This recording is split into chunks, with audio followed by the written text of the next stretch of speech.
আপনি, আমি প্রত্যেকেই এই সুন্দর বিশ্বব্রহ্মাণ্ডের একটা অংশ। সুন্দর এই পৃথিবীর রূপ, রস, গন্ধ, ফুল, ফল, পাখি, জীবজন্তু, নদী, পাহাড়, ঝর্ণা, কতই না সুন্দর সুন্দর সৃষ্টি ঈশ্বরের। সব সৃষ্টির মধ্যে শ্রেষ্ঠ সৃষ্টি, কারণ অন্যান্য জীবজন্তুর থেকে তার পার্থক্য প্রচুর। শ্রেষ্ঠ সৃষ্টি মানুষের অধিকার রয়েছে তার ভালো লাগার সমস্ত জিনিস পাবার, তার ইচ্ছাকে পরিপূর্ণ করার। মনে রাখতে হবে, আপনার জীবনে দুঃখ আসবে, হতাশা আসবে, আঘাত আসবে, কিন্তু ওগুলো কোনোটাই জীবন নয়। জীবন মানে এগিয়ে চলা, জীবন মানে আজ মুছে গিয়ে কাল, কিছুই শেষ হয়ে যায় না। যদি আপনার মধ্যে চেষ্টা থাকে, পরিশ্রম করার ক্ষমতা থাকে, যদি সঠিক ধৈর্য থাকে, যদি সঠিক সিদ্ধান্ত নিতে পারেন, এবং যদি আপনার মধ্যে থাকে জ্বলন্ত ইচ্ছাশক্তি থাকে, তাহলে আজকের এই খারাপ অভিজ্ঞতাগুলো সব সরে গিয়ে অতীত হয়ে যাবে। সুতরাং ভেঙে পড়া নয়, এগিয়ে চলাই জীবন। অবশ্যই আপনার জীবনে নানান সমস্যা আছে, মানুষের জীবনে সমস্যা থাকবেই, কারণ সমস্যাই মানুষকে অভিজ্ঞ করে তোলে। কিন্তু আপনাকে জানতে হবে কি করে সেই সমস্যাকে ওভারকাম করা যায়। আপনাকে জিততেই হবে, আপনাকে সুখী হতেই হবে, একটা অত্যন্ত সুন্দর চমকপ্রদ জীবন আপনার পেতেই হবে। আপনি শুধুমাত্র লড়াই করার জন্য জন্ম নেননি। সবার জন্য যদি আনন্দের মুহূর্ত থাকে, তাহলে আপনি পাবেন না। আপনি শুধুমাত্র টেনশনের মধ্যে জীবন কাটাবেন, এটা কি করে হতে পারে?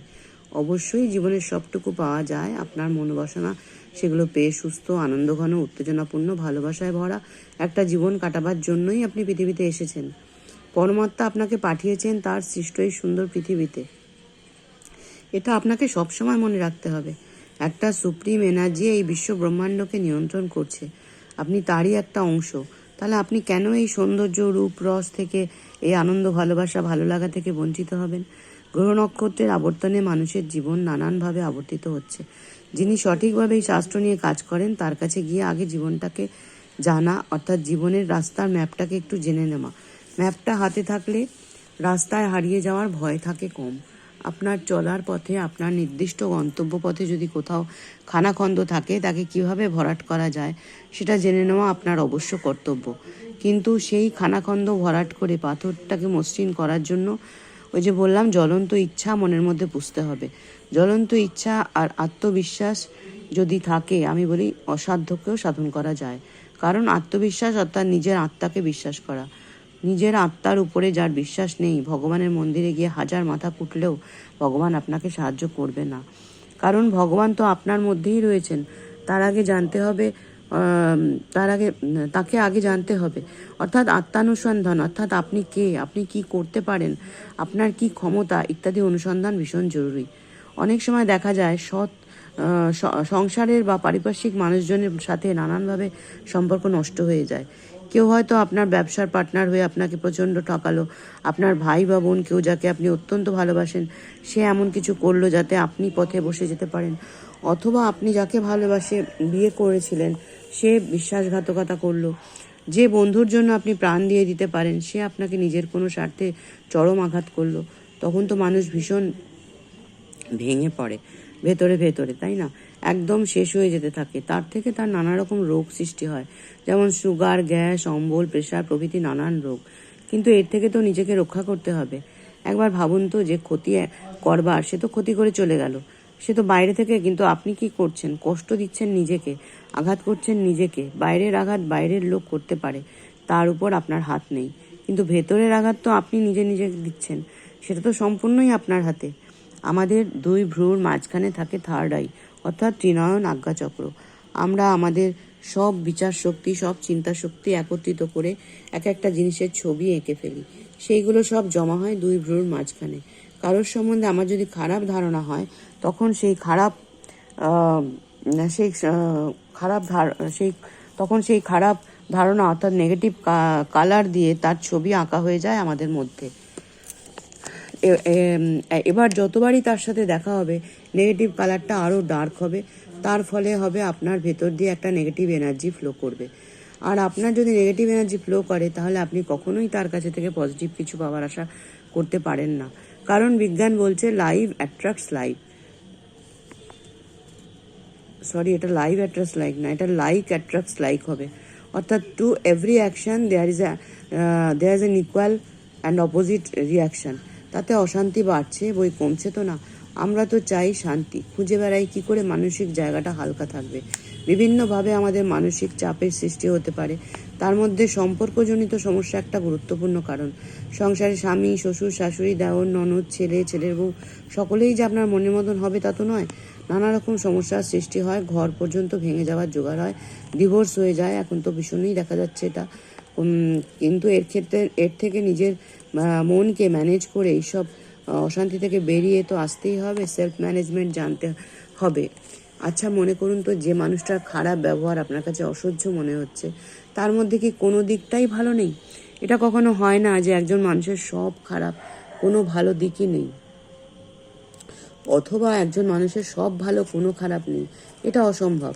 এরকম যখন বিরুদ্ধ মানসিকতা তৈরি হয়, তা নিয়ে ভিতরে ভিতরে আপনার ভীষণ কষ্ট শুরু হয়, তখন একটা কাজ করে দেখুন তো, কোনো উপকার পান কিনা। সেই মানুষটার ভালো দিকগুলো বার করে পজিটিভ কালারে তার ছবিটাকে আঁকুন এবং সেটাকেই জমা দিন আপনার ত্রিনয়নের কাছে। এরপর যখন সেই মানুষটির মুখোমুখি হচ্ছেন, তখন দেখবেন আপনার পজিটিভ এনার্জি ফ্লো হচ্ছে এবং পরিবর্তে তার দিক থেকেও পজিটিভ ফ্লো আসবে। আসলে কি জানেন তো, একটা সাদা শাড়িতে যদি কাদা লেগে একটু ছোপ ধরে যায়, তখন কেউ ভাবে ইস কি বিচ্ছিরি দাগ ধরে গেছে শাড়িটায়, এখন এখানে ছোপ ওখানে ছোপ। আবার কেউ ভাবে বেসিক্যালি তো শাড়িটা সাদাই, একটু একটু ছোপ লেগেছে, তাতে কি হবে, ওটা কোনো ব্যাপার নয়। তাহলে কোনটা আপনি ভাববেন, কিভাবে আপনি আপনার ত্রিনয়নের স্টোর রুমে জমা দেবেন, সেটা একান্তই আপনার। কিন্তু আমি বলবো, যত নেগেটিভ কোনো রং লাগিয়ে ছবিটা জমা দেবেন, ততই আপনি আপনার কষ্টের জায়গাটা বাড়িয়ে তুলবেন।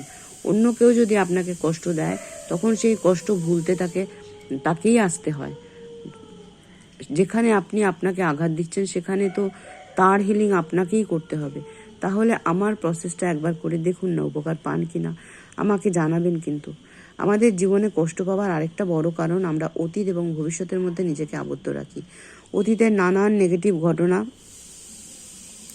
আমরা বারবার চিন্তা করি, অথচ কখনো ভাবি না, অথচ কখনো ভাবি না যে অতীত আমাদের হাতে নয়। অতীত যেটা, সেটা অতীত, তা সে 5 বছর আগের ঘটনা হোক আর 5 মিনিট আগের ঘটনাই হোক। আর ভবিষ্যৎ, সেটাও তো সাধারণ মানুষের কাছে অন্ধকার। তাহলে সত্য কোনটা? বর্তমান, এটা অটুট অটল। ঠিক এই মুহূর্তটা যেটা, তো আপনারই হাতে, আমাদেরই হাতে, তা হাতছাড়াও হয়ে যায়নি বা অন্ধকারও নয়। সেই অটুট অটল বর্তমান নিয়ে আমরা কজন ভাবি, কজন তাকে এক্সাক্ট কাজে লাগাই বলুন তো? খুব ভালো করে ভেবে দেখুন আমার কথাটা।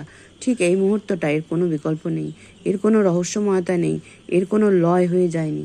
আমরা যদি একটু চিন্তা করে দেখি, তো দেখবো এই সুন্দর পৃথিবীতে প্রচুর সুন্দর সুন্দর সৃষ্টি রয়েছে, কিন্তু আমাদের জীবনে মাত্র দুটো জিনিস, একটা পজিটিভ আর একটা নেগেটিভ। ভেবে দেখুন, হয় আপনার প্রচুর টাকা আছে, না হলে নেই। হয় আপনার বিবাহিত জীবনে আপনি সুখী, না হলে অসুখী। আপনার স্বাস্থ্য ভালো, না হয় আপনার স্বাস্থ্য নিয়ে সমস্যা।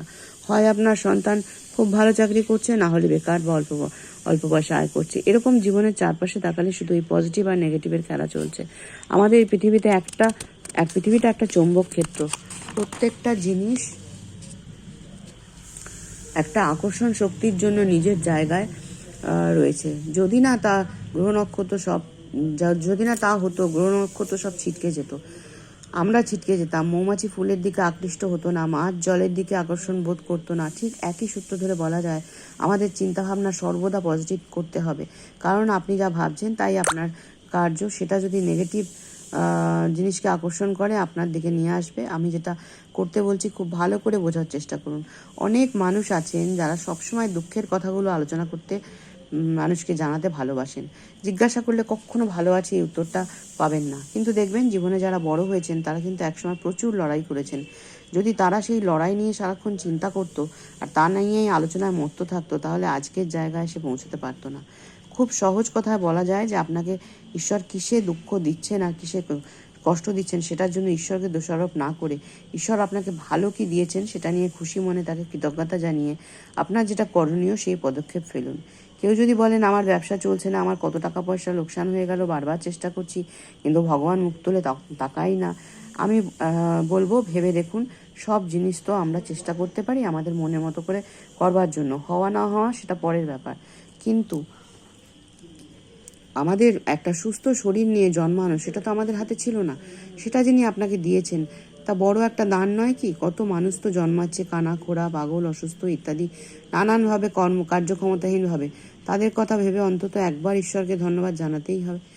একটা কথা আছে যে একজন মানুষ ঈশ্বরকে বলছে, হে ঈশ্বর, আমাকে তুমি সবকিছু পাইয়ে দাও যাতে আমি জীবনটাকে সুন্দর করে উপভোগ করতে পারি। ঈশ্বর বলছেন, তোমাকে একটা সুন্দর সুস্থ জীবন আমি দিয়েছি, তুমি সব কিছু উপভোগ করো।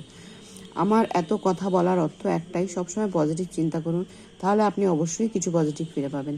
জীবনে সাকসেসফুল হবার আরেকটা বড় কারণ লুকিয়ে থাকে আমাদের মধ্যে, সেটা হচ্ছে আমার ক্যাপাসিটি। আমার যখন কোনো কাজ হাত দিই তখন চিন্তা করা উচিত, আমি এই ব্যাপারটাতে 100% দিতে পারবো তো। যদি সেই জিনিসটার প্রতি আমার ভালোবাসা না থাকে, অথচ এটাতে পয়সা আছে বলে যদি নেমে পড়ি, তাহলে সেখানে নিজের 100% নিংড়ে দেওয়া যায় না। আর যেখানে 100% নিংড়ে দেওয়া যায় না, সেখান থেকে খুব একটা ভালো রেজাল্টও আশা করা যায় কি? যায় না। পরবর্তীকালে আমাদের অনুশোচনা থেকে যায়, ইস কেন আরেকটু চেষ্টা করলাম না। তাই তো আমাদের আরেকটা ড্রব্যাক কি জানেন? আমরা সর্বদা অন্যের দোষ খুঁজি। যদি ঘরের কোনো সুন্দর একটা কাঁচের জিনিস আপনার কাজের লোক ভেঙে ফেলে, আপনি তাকে বকাঝকা লাগাবেন, কিভাবে কাজ করো, চোখে দেখতে পাচ্ছ না, জিনিসটাকে ভেঙে ফেললে একটুও সাবধানতা নেই তোমাদের। আবার যদি জিনিসটা আপনার হাতে ভাঙে, তখনও আপনি বাড়ির অন্যদের উপরই রাগ দেখাবেন, কি আক্কেল তোমাদের, এরকমভাবে কেউ রাখে, এরকম জায়গায় রেখেছো, দেখাই যাচ্ছে না, পড়ে ভাঙবে না তো কি?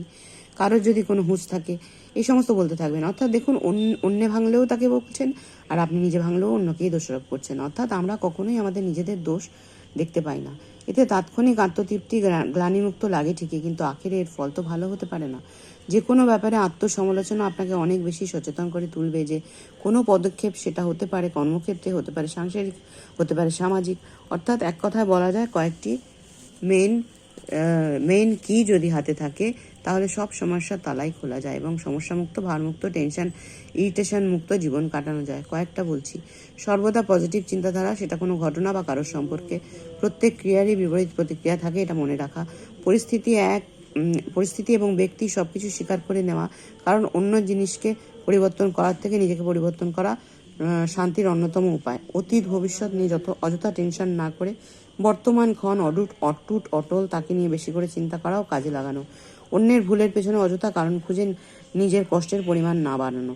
যে কোনো ব্যাপারে নিজের 100% দেওয়া, যেটুকু ভালো তার জন্য ঈশ্বরকে ধন্যবাদ জানানো। কাউকে যদি আমার পছন্দ না হয়, ঠিক আছে, কিন্তু অবজ্ঞা কখনোই নয়। ভালো থাকবেন সবাই। নিজের শক্তি কিভাবে জাগাবেন, মনের শক্তি, সে নিয়েই আমার এই লেখা। এটা অনেক আগেকার লেখা, 2011 সালের লেখা। আমি বর্তমানে এখনো পর্যন্ত লিখে চলেছি এই পত্রিকাতে। 2005 থেকে লিখছি, আজকে 21 বছর হয়ে গেল এখানে লিখছি। এবং এইসব চর্চা আমি বহু বছর ধরে করছি, এই পজিটিভ চিন্তার চর্চা। তো যদি আপনাদের ভালো লাগে, জানাবেন অবশ্যই। নমস্কার, ভালো থাকবেন।